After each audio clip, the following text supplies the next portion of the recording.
Guess you could say domo arigato to Mother Nature. This is a celebration of Japanese culture on the Upper West Side today. No umbrellas out in the video. Japan Fest is the name of it. The street fair offers Japanese cuisine featuring a variety of vendors. It takes place on Broadway. It took place on Broadway between 115th and 116th Streets. The event is held several times a month throughout different parts of the city. It is time for Weather and Audrey. I don't know, Japanese food really needs to be profiled. Everybody already seems to love it. Yes, it's true, and it is pretty yummy, that's for sure. Not so yummy is our weather, though. It's been really dreary across the region, and it looks like we're going to have another day with cloudy and damp conditions for the second half of the weekend here. Right now, we have overcast skies at 61 in Central Park, same number at LaGuardia at 70, though, down towards Atlantic City. Tracking a couple of showers on the radar, we can see a lot of the action is happening kind of in the vicinity of the Hudson Valley, as well as Connecticut and the east end of Long Island. A couple of showers, though, now starting to creep up along the Jersey Shore, and lots of clouds are in place, even if you're not seeing rain across your region here. A look at the radar again shows that a lot of that activity happening north of us here across parts in Connecticut up towards the Hudson Valley, and that streams westward here across central portions of New York State, as well as western New York and north central Pennsylvania. We have a stationary front that's kind of lingering just to our south here that's helping to ignite some of that activity, and we have an area of low pressure here. This is what was Hurricane Helene, which is still bringing wet weather across the Tennessee Valley right now. It's going to stay to our south, but just past to our south across the mid-Atlantic, and that's going to keep us in the cloud deck over the next couple of days.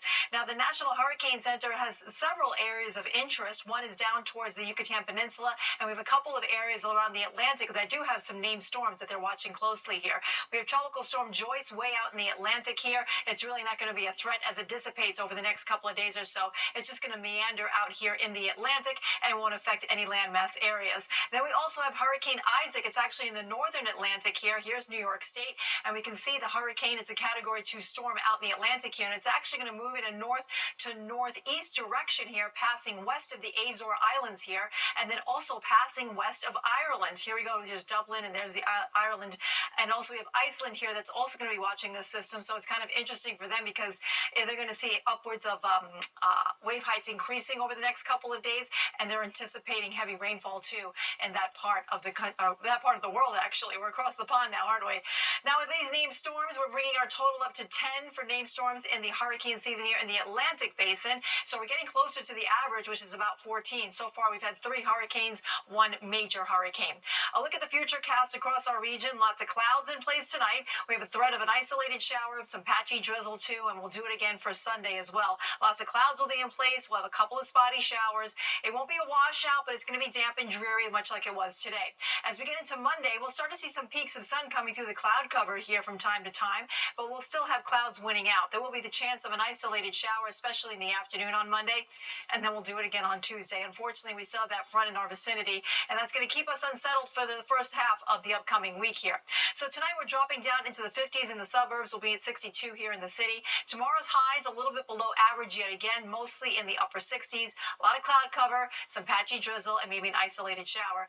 A little bit milder on Monday with a high of 73 expected in the park here. We'll be at 70 on Tuesday. Wednesday, we should see more in the way of sunshine towards the afternoon, and then the end of the week looks good. Plenty of sunshine for Thursday and Friday. Temperatures back into the mid-70s, and it looks good right into the upcoming weekend. Arthur, over to you. Thank you, Audrey. Well, a few very lucky people are going to party like it's 1999. Up next, we're going to be showing you the Prince-themed Airbnb.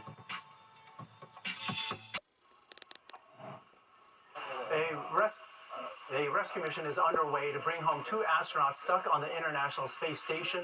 A SpaceX Falcon rocket blasted off from Cape Canaveral, Florida today. The capsule is carrying a NASA astronaut and a Russian cosmonaut, leaving 2 empty seats. The rocket will arrive on the ISS this weekend to return home in February. It was 8 months ago that 2 astronauts manned the troubled Boeing Starliner. Their time in space was supposed to just last 1 week. Now get this, Prince fans can go crazy for the newest themed rental from Airbnb. The Purple Rain House, as it's called, is located in the singer's hometown of Minneapolis and named after the 1984 film and Grammy Award-winning album. The house is now available for $25 total one-night stays and is outfitted with authentic pieces from Prince's own collection, as well as purple velvet wallpaper and vintage 80s stereo. How much is it to rent the iconic rock and roll house? Well, get this, only $7 per person. The number 7 was Prince's favorite number.